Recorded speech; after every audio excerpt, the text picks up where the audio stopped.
know, look at me evolving. If you enjoyed Zodiac Academy, you definitely enjoyed this, but it was just so taboo and far-fetched that I was like, it's very wholesome, very encouraging. I absolutely love it. I thought this book was fantastic. I feel like the cover did deceive me. I read the back and I thought it was interesting enough. The main female character had the personality of a plank. Like,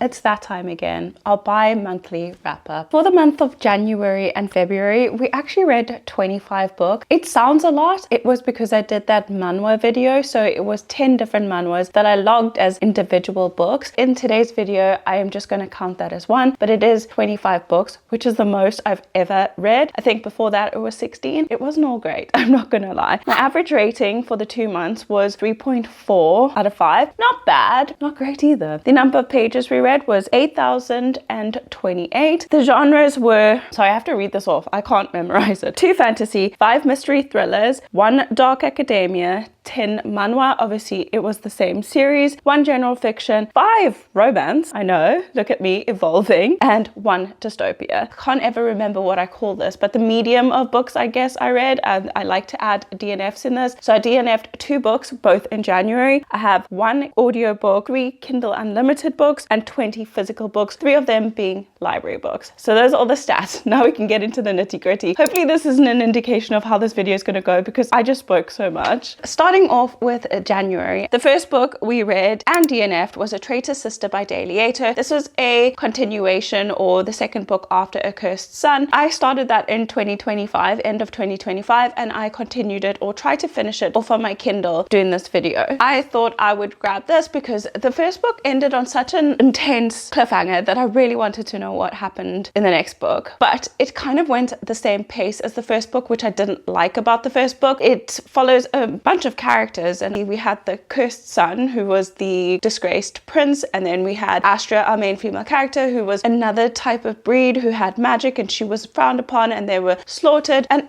a whole bunch of stories that I could tell you. Unfortunately, I had to DNF this at 293. The reason I DNF'd it, like I said, is just because it had a multitude of POVs. I don't like following so many POVs. I like it being a concentration of a few people, a few core people. We don't need to know every side character's point of view either, especially if it diverts from the original story. I feel like it takes away from the plot, and therefore for me it was just too convoluted, too confusing. I didn't care about some points of views and I wanted to skip over them to get back to the main story, which we originally are here for. Eventually I just couldn't do it, so I ended up DNF it. Would I recommend that you read this book? If you enjoyed Zodiac Academy, you definitely enjoyed this because it has the same kind of cringy writing where it's trying to be so relevant to now, and the use of language is very like Gen X. Not my favorite. I personally wouldn't recommend it, but if you do like those type of books, I'd recommend that for you. The next book was an audiobook, and this was The Only One Left by Riley Sager. This I gave a 3-star to. It was entertaining. It was really entertaining. We follow our main female character, Kit, who went through some sort of tragedy involving her job. A patient died on her watch. She's a home carer. For some reason, she had left pills out and this patient had taken the pills, so she's kind of been shunned. But when it came down to it, she wasn't culpable, so she was released from it. But her company is kind of wary of her now, so they send her to this house, which everybody is like kind of wary of. This house on this hill where this woman, I think her name was Lenora, was accused of massacring or killing her entire family. In the process, she tried to commit suicide but survived. So she is catatonic basically. So she's in a vegetable state. Not really vegetable. She can think for herself, but she's completely paralyzed. So she can't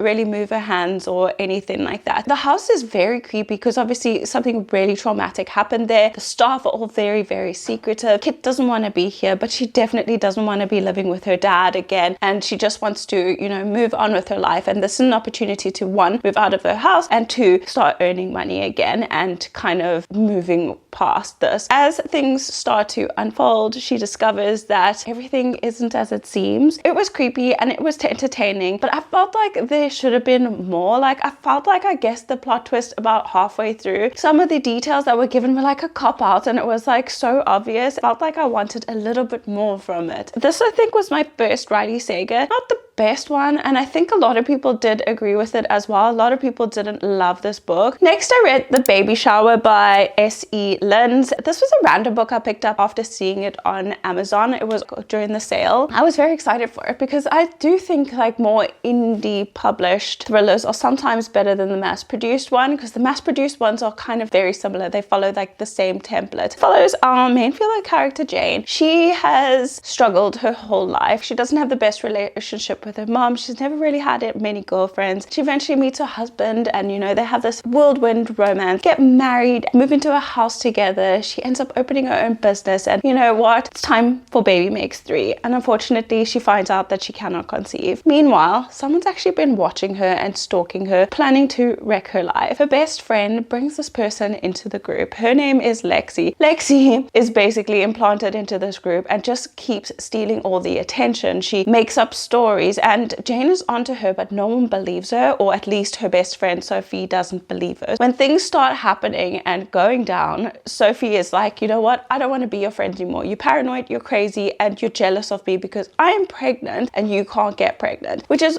fucking hurtful. Jane feels very isolated after that, but after a series of events, she kind of starts picking up on this girl Lexi's patterns, and she finds out that she's a fraud. It was entertaining. Again, it was entertaining, but it was just so taboo and far-fetched that I was like, okay. Would I recommend it? Yes, it's a fun, silly old time. I think if you like Freedom McFadden, but with a little more detail in it, you would like this. It's not like anything revolutionary or anything like crazy that happens in it. Next, I read Catherine House, which is meant to be like dark academia gothic novel where it takes place in a university, and this university is super secluded and they have a specific way of how they choose their students. I think everybody who goes to the school has some sort of mental illness or has gone through something super traumatic that has given them kind of PTSD. When you go to Catherine House, you leave your past behind, your clothes, your music, everything. All you basically take is yourself. They feed you, they give you toiletries, they do everything for you, and all you have to do is keep up your grades. They have different disciplines and mediums that you can specialize in. They have this one medium, I cannot exactly remember what it is called, that is like, it kind of like messes with your brain and kind of brainwashes you into falling in line. But the school has something deeper going on, and there's people going missing. As soon as people get curious about it, they go missing too. So it was very interesting, very dark, but I feel like it was like the book by Olivia,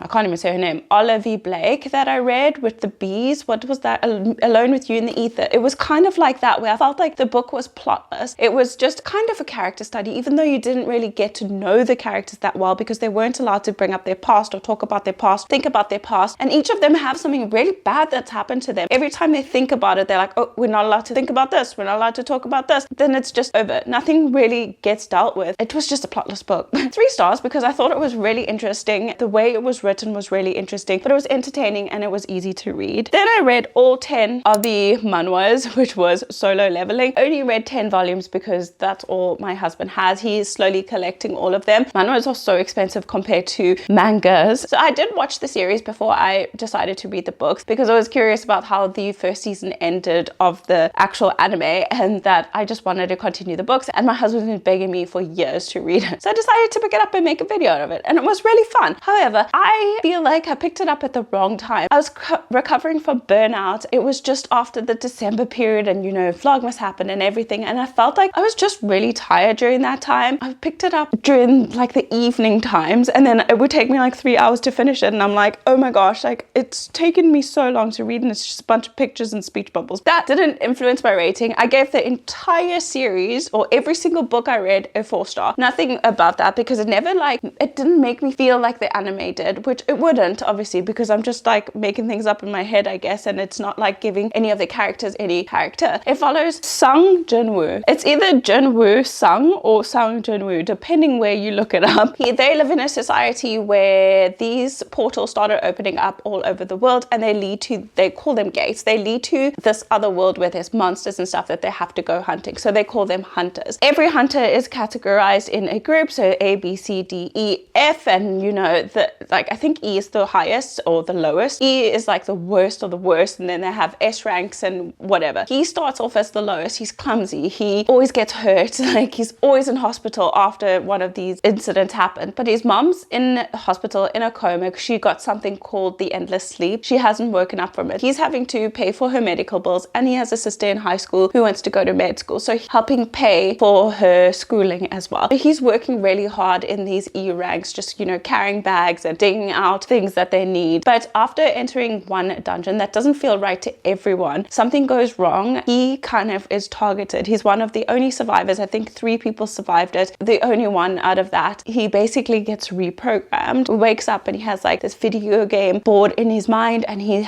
can level up. And no one in the history of time has ever been able to level up. Sometimes you get a reawakening and you have like a different ranking, but no one can level up. Very interesting. It's very wholesome, very encouraging. I absolutely love it. It's also full of humor. I would 100% recommend it. It is on Crunchyroll if you want to watch it. And then I bought some of the books from Waterstones in the UK and then also ordered the rest of them online, but I would so recommend them. Moving into the next DNF, we read The Fake Up by Justin Mayers. It was terrible, absolutely terrible. I read over 50%, so I gave this a rating of a 1.5. It was horrible. I just felt like it dragged out so long. Well, it's called The Fake Up, right? So they fake break up. They originally break up for the dumbest reasons. One, he was so egotistical. I don't know why money was such a big deal for him, but his girlfriend was more wealthy than him. Why not just accept the hand that's trying to help you? Instead, he throws a big hissy fit. They break up. But that happens in like one chapter, and then the next chapter, they're already back together, and they are fake broken up, because once they broke up, both of them kind of got what they've always wanted. Like, he was an aspiring actor, and once they broke up, he got like his biggest daytime role ever. And she was a singer. As soon as they broke up, she became this international Justin Bieber. 2 of them are trying to navigate not getting back together because they feel like their whole thing was them breaking up. That's why everybody was attracted to the 2 of them and their success. They decide not to get back together until a certain point, and they reached like a certain capacity of fame. So lame. I didn't get it. I felt like they were immature. It was childish. Yeah, just that behavior of like not even communicating with your partner. Like, I can't afford rent and you can. I'm not expecting you, but I'd expect you to at least want to help me out. I wouldn't kick off because I can't afford it and I'm working at a bar and doing auditions all day. Why would you do that? I don't like it when people are so prideful. Like, there's no reason for it. Like, things come around and they go around. I just thought it was horrible. Horrible. Do not recommend. Then Deadly Occupants by Mads Rafferty. I thought this book was fantastic. It follows 4 college roommates who, instead of having a party for their housewarming, decide that they're going to go on a ghost tour. Well, it wasn't even them. It was one of the roommates. She decides to take them all on this ghost hunt. One of our main female characters, she gets attacked and kind of something attaches to her. So they go home, and a few weeks later, like, things start happening around the house and it just ramps up. And there's this love interest involved as well, which I don't often see like properly being pursued in thrillers, which I thought was an interesting addition. And the way everything linked up was absolutely great. I got shivers. It was freaking creepy, but I absolutely loved it. It was so believable. Absolutely loved it. Would recommend. I gave this a 4.25. Unfortunately, then I got another silly shit book. This was The World Outside My Window by Claire Swatman. Again, this book was so slow. I feel like the cover did deceive me. I read the back and I thought it was interesting enough. Someone with agoraphobia just watching from a window, and I thought it would be like that Netflix series with Kristen Bell. Was her name Kirsten Bell or Kristen Bell? Whatever. Where she watches everything happen from outside her window, and she has like agoraphobia as well because something tragic happened to her. And our main female character, she does have something tragic happen to her. Almost. She's almost attacked in an alley in London. Since then, she has like PTSD. She cannot leave the house. She cannot be alone. Her boyfriend or husband of 7 years, like, he's very supportive of her, but he's very weird. He won't tell her anything about himself, about his family. He apparently doesn't have any family. He was orphaned when he was like 12 or something, and he was brought up by his aunt, but he never sees his aunt anymore. Things just start happening. So they move to another town over because she cannot live in London anymore. It's too busy and it's just triggering for her. Her agoraphobia just doesn't get better. And not only is she agoraphobic, she's an alcoholic. She cannot not drink because it just kind of numbs that pain and that fear, and she can just pass out rather than freaking out about everyone. She's a couple of times noticed that someone was following her, or she'd see someone out the window. Everybody's convinced her that she's paranoid, especially her husband. Her husband also has a job where he works away like 4 days out of the week, so he's not with her all the time, so she's completely isolated, but he's also worked really, really hard to isolate her. Long story short, he goes missing one day, doesn't come back, so she slowly starts to think about what she can do. She needs obviously support now. Her best friend gets involved and they slowly start working her to slowly leave the house, take a couple of steps, and then together they try to figure out what happened to her husband, which all sounds very interesting. But like I said in that video, the main female character had the personality of a plank. She couldn't do anything herself. Like, if you didn't carry that plank with you, she would not know what to do with herself. Like, it was ridiculous. Again, very ridiculous. Like, I've never ever been more like skeptical of a main female character. Like, how can you be that weak? I don't get it. Like, she couldn't do anything. Like, in one part of the book, one of her neighbors that she kind of goes to ask questions to is like, oh, have you gone through all these things? Like, normally, you know, you check pockets and all of that. And she was like, why didn't I think of that? Your husband's been missing for a month, and you didn't think to check his pockets. Come on.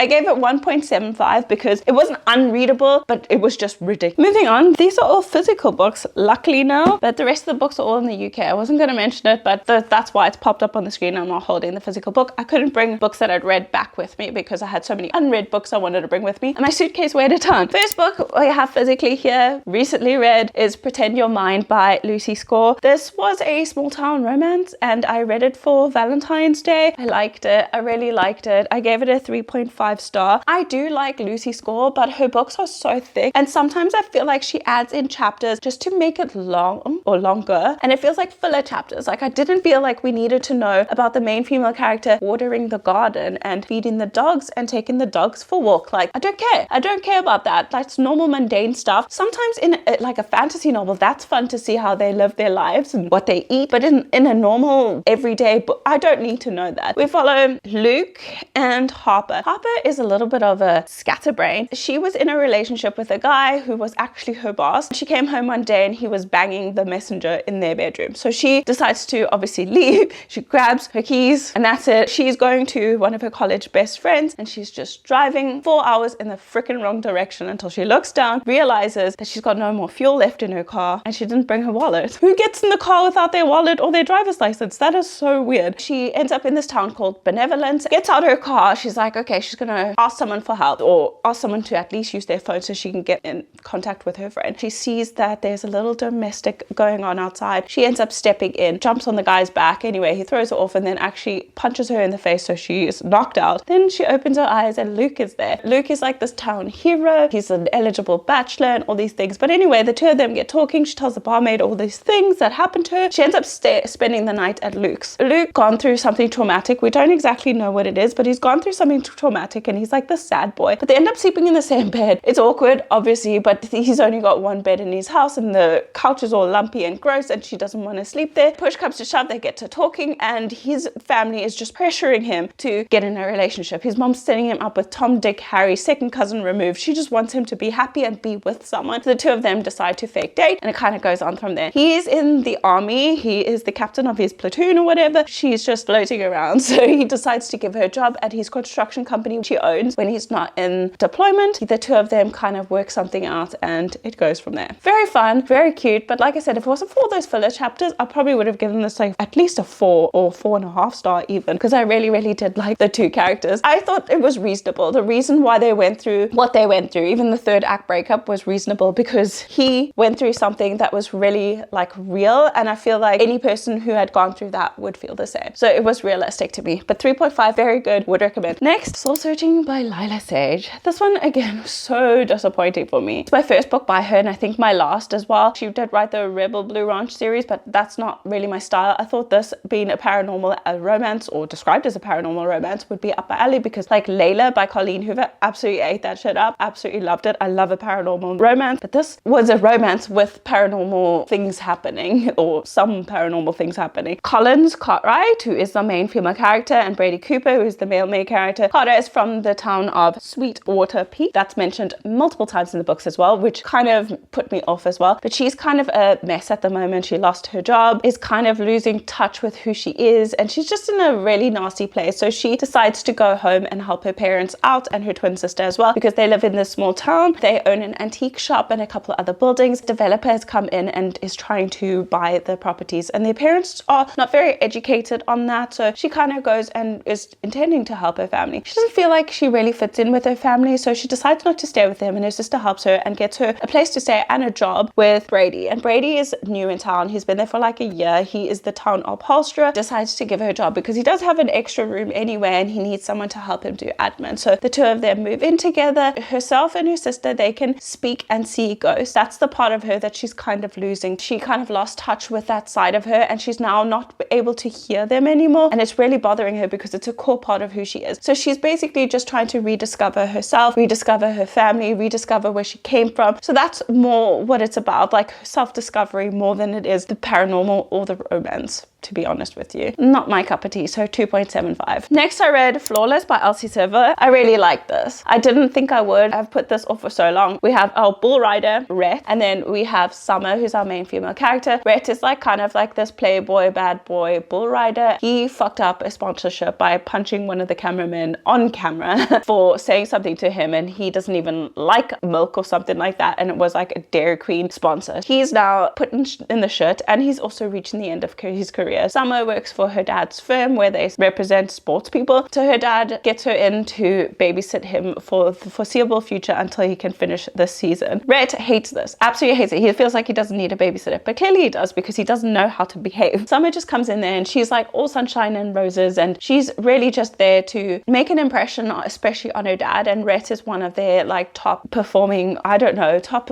sports people. It's a really important way to segue herself into the company. She just wants to prove to her father that she is worthy of the company when he eventually passes it on. It is so fun. Like, she goes with him on all these trips to like the bull riding stuff, and they kind of find common ground eventually. It was fun, and it was so much deeper than I thought it would be. I think that's the type of romance I like, not the stupid fluffy romance. I like it when it has like real problems in it. The way that she came into this world and her family dynamic is so fucked up, and the way they treat each other, what she's endured, and yet she's still such a strong, independent woman. I loved it. I thought it was great, and I gave this a 3.75. Obviously, it could have been better, but I just felt like, again, some parts are so silly. I've never read a cowboy romance before, but this was fun. Then I read Hunger Games, and it was my first time reading it as an adult or as a child, anytime. I watched all the movies, but I never read the books. But then I saw this at my local library, and I was like, hey, maybe this is a good time to get all of these read so I can get into the newer books, because I didn't love the newer movies, but I think once I read all the books, I might relate to it some more. But I like the core characters like Katniss and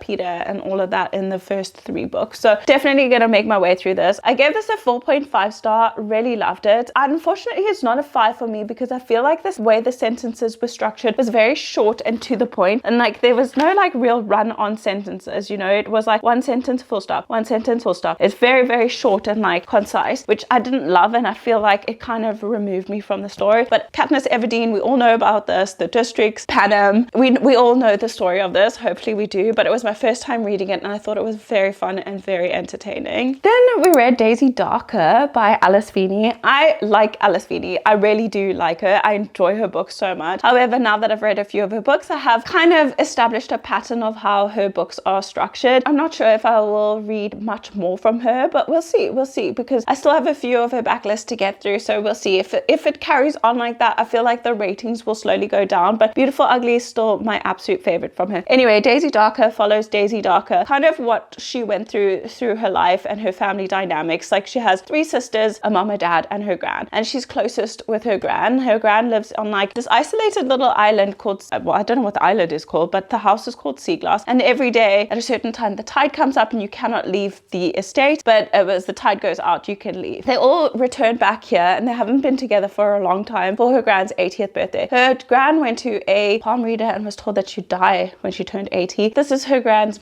like basically her last hurrah. She has everybody, all of her whole family, over for dinner. After dinner, she decides to read them her will, just in case she dies. She's basically left them absolutely nothing. She leaves Daisy like money, but for charity. She leaves Daisy's mom a drinks cart. She leaves the dad his clock collection. She leaves another one like a mirror. Like she leaves them basically nothing and leaves everything to her granddaughter Trixie. At midnight, something happens, and unfortunately, Granny is found dead. And every hour after that, someone starts dropping like a fly, and they have to figure out who's done it. Absolutely great. I thought this concept was fun, and I had such a good time. I didn't always love the flashback chapters, but other than that, it was so good. It was so fun, so entertaining. I was pointing fingers at everyone, trying to figure out who had done it, and there was 2 main suspects that I had. Then the plot twist happened, and it came out of nowhere, and I didn't know, well, it didn't come out of nowhere. It was pretty obvious, but I never would have guessed it. Absolutely never, ever in a million years. So good. Really, really enjoyed it. Then we picked up Ugly Love by Colleen Hoover. I know, but I'm trying to get through her backlist because I found a few of her books in the charity shop that I hadn't read before, and it's easy reading. It goes so quick. Like, if this is like Frida McFadden of like the literary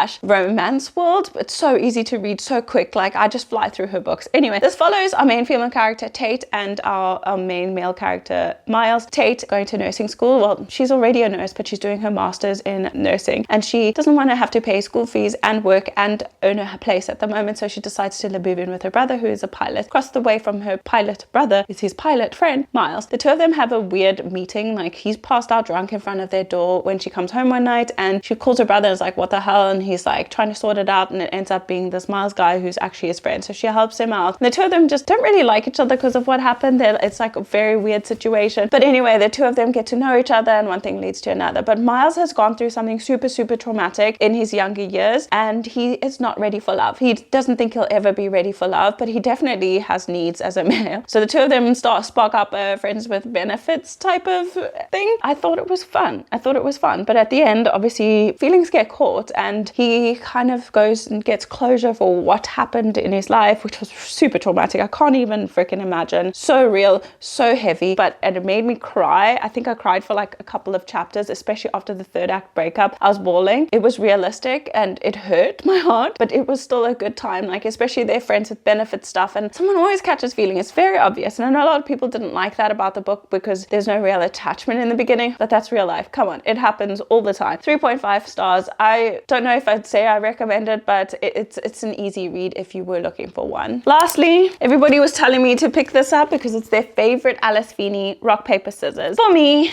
this wasn't my absolute favorite. I think I gave this a 4-star as well, but I did guess the plot twist in this one. So we're following Adam and Amelia, who have been married for a while, and they're having problems. She's won a weekend away at work on a raffle. She works at a vet, I think. She works as a vet, or what do you call it? For dog adoptions. I can't remember what it's called, but she does dog adoptions and stuff like that. She vets people who want to adopt dogs. She works in that, and she won this in a raffle. But Adam is a screenwriter, so he also adapts books from books to screenplays. He's the famous one. The 2 of them are going through something. They're having problems. Like, he's more interested and married to his work than he is his wife. So she's like, this is a last ditch attempt. They go to the Scottish Highlands, and it is the stormiest night where they decide to go. It's snowing, it's raining, it's horrible. And they go to this converted, isolated chapel to stay the night. Things start happening. They start hearing noises, like the electricity goes off, like things start happening, and the 2 of them are kind of blaming each other. But also the 2 of them had plans for what this weekend was going to go like. One of them was never going to leave. So it was very interesting. There's an additional character that you meet through it. There are letters. The letters is like their years of marriage and their anniversary. So like your 1st year anniversary is paper, and then they choose a word of the year as well, which is quite fun, but it got a bit monotonous, and I was like, where's this going? Like, we already have Amelia's point of view. Why are we keep getting these letters? But it's kind of showing you where things started to go wrong. Adam has the face blindness, which I feel like he uses as a cop-out. I don't even know if I explained that correctly, but the 3rd character, like I said, this unknown character that came in, like, took me by surprise, and I didn't think she played such a big role in the story. Very, very interesting, but at the same time,